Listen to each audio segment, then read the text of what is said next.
అందించి ఈ దేశానికి తెలంగాణ ఒక రోల్ మోడల్ గా ఈ దేశంలో నెంబర్ 1 రాష్ట్రంగా తెలంగాణ రాష్ట్రాన్ని తీర్చిదిద్దే బాధ్యత ప్రజా ప్రభుత్వం తీసుకుంటుందని మీ అందరికీ తెలియజేస్తున్నాను మిత్రులారా.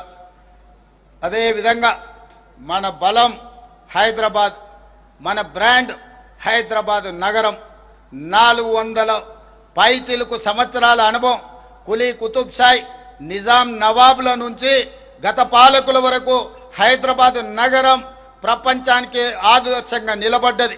గోల్కొండ కోట కావచ్చు, చార్మినార్ కట్టడాలు కావచ్చు, ప్రపంచానికి ఆదర్శంగా నిలబడ్డ కట్టడాలను నిర్మించి ప్రపంచంతోనే పోటీ పడే నగరంగా కులీ కుతుబ్షాయిలు నిజాం సర్కార్లు ఈ రోజు మనకు ఆదర్శంగా నిలబడ్డారు. వారి స్ఫూర్తిని తీసుకొని ప్రపంచ వేదికైన హైదరాబాదు నగరంలో హైదరాబాద్ బ్రాండ్ ఇమేజ్ను పెంచడానికి ఈ బలాన్ని మరింత బ్రాండింగ్ చేయాలన్న ఆలోచనతోని మేము గుర్తించి ముందుకు వెళ్ళాం. అందుకే పలు అంతర్జాతీయ ఈవెంట్లను హైదరాబాదులో నిర్వహించేలా నిర్ణయాలు తీసుకున్నాం. మీకు తెలుసు, ఇటీవల ప్రపంచ సుందరీమణుల పోటీలు, 72వ సుందరీమణుల ప్రపంచ పోటీలు మన నగరంలో నిర్వహించుకున్నాం.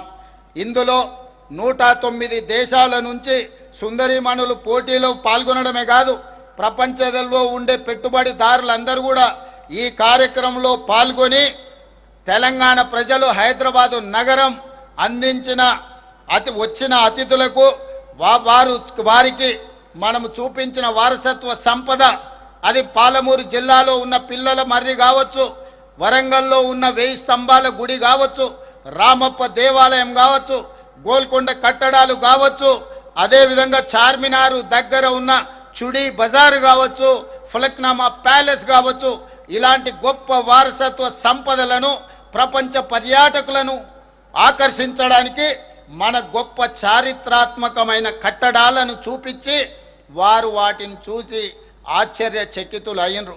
తెలంగాణ హైదరాబాదు నగరంలో ఇంత గొప్ప వారసత్వ కట్టడం ఉన్నదా మాకు తెలీదు, మేము మళ్ళీ వెళ్ళి మా దేశంలో మీ బ్రాండ్ అంబాసిడర్లుగా మారి హైదరాబాదు నగరానికి అంతర్జాతీయ గుర్తింపు తెస్తాము అని చెప్పి ప్రపంచ సుందరీమణులు మనకు మాట ఇవ్వడమే కాదు, తెలంగాణ తల్లికి శిరస్సు వంచి నమస్కరించి జయ జయ హే తెలంగాణ గీతాన్ని ప్రపంచానికి వాళ్ళందరూ వినిపించారు. తెలంగాణ సంస్కృతిని, సాంప్రదాయాన్ని, తెలంగాణ పోరాట స్ఫూర్తిని, ఉద్యమకారుల యొక్క త్యాగాలను, అమరవీరుల యొక్క త్యాగాలను ప్రపంచానికి ఈ సందర్భంగా తెలియజేయడానికి అవకాశం కలిగింది. ఇదే కాదు, మనకు ఆర్టిఫిషియల్ ఇంటెలిజెన్స్ సదస్సులను నిర్వహించాం. ప్రపంచవ్యాప్తంగా పేరుగాంచిన సుమారు 2000 మంది ప్రతినిధులు ఈ సదస్సుకు హాజరయ్యారు. ఈ సందర్భంగా ఏఐ రోడ్ మ్యాప్ను విడుదల చేశాం. భారత్ ఫ్యూచర్ సిటీలో ఏఐ సిటీని నిర్మించడానికి ప్రత్యేకంగా మనం స్థలము కొన్ని 200 ఎకరాల భూమిని కేటాయించడం జరిగింది. అదేవిధంగా మరొక ప్రతిష్టాత్మక సదస్సు గ్లోబల్ రైస్ సమ్మిట్ను కూడా మనం హైదరాబాదులో నిర్వహించుకున్నాం. తెలంగాణ బియ్యాన్ని ఇతర దేశాలకు ఎగుమతి చేయడానికి ఈరోజు ఇది దోహదం చేసింది. ఇది మీకు తెలియజేయడానికి నేను సంతోషపడుతున్నాను. మన ప్రభుత్వం నిర్వహించిన బయో ఏషియా సదస్సుకు 50 దేశాల నుంచి 3000 మంది ప్రతినిధులు హాజరు కావడం జరిగింది. ఈరోజు ప్రపంచ దేశంలో ఉత్పత్తి చేస్తున్న బల్క్ డ్రగ్స్ భారతదేశంలో 40% మన హైదరాబాదు నగరం నుంచే ఉత్పత్తి చేస్తున్నాం.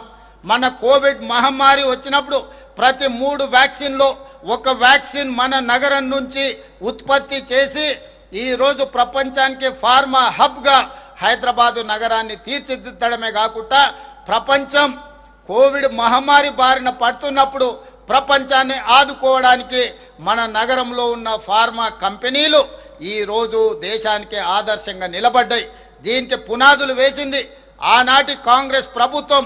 1965లోనే ఐడిపిఎల్ సంస్థని ఇక్కడ ప్రారంభించడంతో రీసెర్చ్లు చేయడమే కాదు, సైంటిస్టులను 100లాది మందిని అక్కడి నుంచి మనము గొప్ప సైంటిస్టులను తీర్చిదిద్దడంతో ఈరోజు తెలంగాణ రాష్ట్రం ఒక ఫార్మా హబ్గా ప్రపంచం గుర్తించడం జరిగింది. అలాంటి గొప్ప గ్లోబల్ సమ్మిట్ను కూడా మనమే ఇక్కడ నిర్వహించుకున్నాం. అదేవిధంగా గతంలో ఎన్నడూ లేని విధంగా అంతర్జాతీయ రాజకీయ సమ్మిట్ భారత్ సమ్మిట్ 2025ను మనం హైదరాబాద్లో నిర్వహించాం. ఈ అన్ని వేదికల నుండి మన తెలంగాణ విజన్ను ప్రపంచ వ్యాప్తంగా పరిచయం చేశాం. అదే తెలంగాణ రైజింగ్ 2047. ఈ అన్ని వేదికలకు ఆతిథ్యాన్ని ఇచ్చిన హైదరాబాదు నగరం ప్రపంచానికి ఆదర్శంగా నిలబడే తెలంగాణ రాష్ట్రాన్ని, హైదరాబాదు నగరాన్ని తీర్చిదిద్దాలి. ప్రపంచానికి మన గొప్పతనాన్ని, మనలో ఉన్న నైపుణ్యాన్ని ఈరోజు ప్రపంచానికి తెలియజెప్పడానికి ఇవన్నీ మనకెంతో దోహదపడ్డాయి. అందుకే ఈరోజు భవిష్యత్ ప్రణాళికల కోసం తెలంగాణ రైజింగ్ 2047 అనే ఒక విజన్ డాక్యుమెంట్ను, ఒక విజనరీ ఆలోచనను ఈరోజు తెలంగాణ రాష్ట్రం చేపడుతుంది.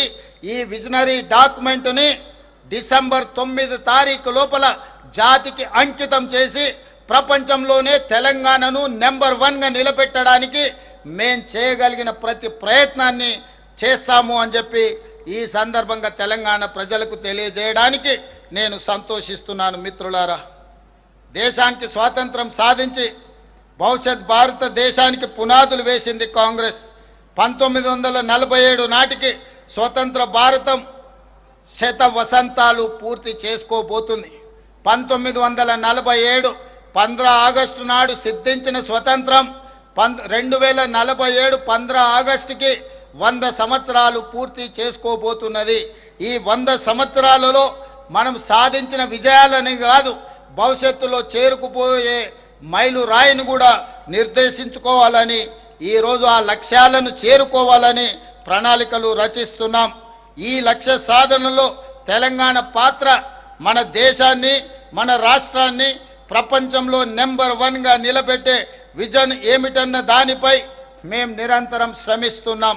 అందుకే 2047 నాటికి భారతదేశ ముఖ చిత్రాన్ని మార్చే గేమ్ చేంజర్ పాత్రలో తెలంగాణ కీలకంగా ఉండాలన్న సంకల్పంతో ముందుకు వెళ్తున్నాం. ఈ సంకల్పానికి దార్శనిక పత్రమే తెలంగాణ రైజింగ్ 2047.